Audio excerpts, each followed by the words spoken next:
Alright, so in this video, I'm going to show you a simple tweak that you can apply to ChatGPT, and this will make the memory feature to be more efficient. And that basically means you can store more information into your ChatGPT memory. There is no need to upgrade the account. There is no need to delete any information in your ChatGPT account.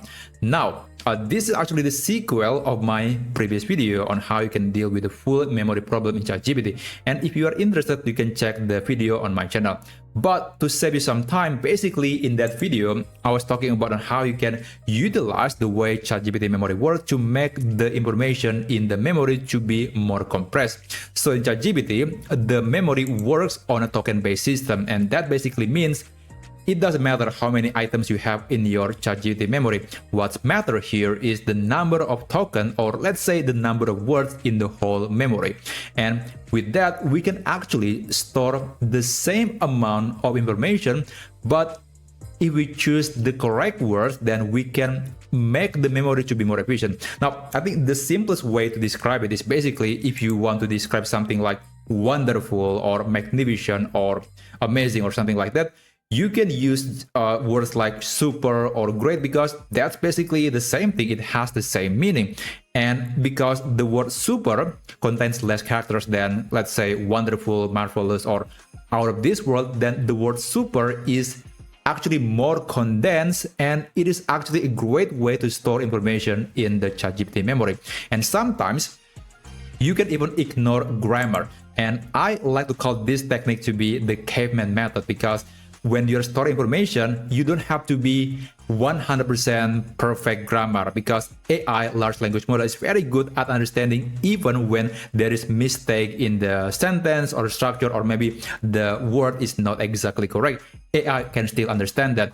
And we want to make ChatGPT to store information like it was spoken by a caveman person from thousands of years ago. So it is a very simple word. It's usually going to use 1 or 2 syllable word, and that means it will reduce the amount of token used in ChatGPT memory.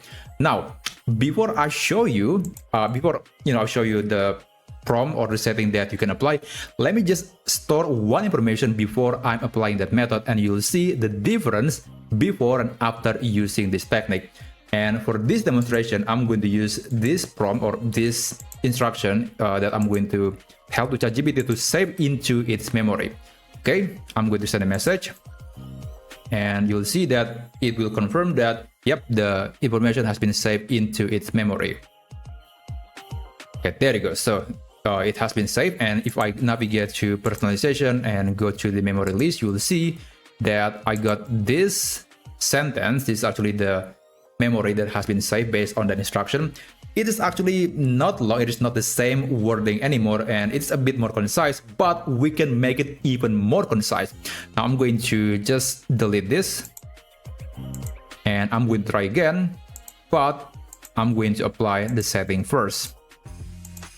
Okay, so to apply the setting, you can navigate to the settings and then go to personalization, and for the custom instructions, you want to insert this instruction, and of course the instruction is available in the video description down below.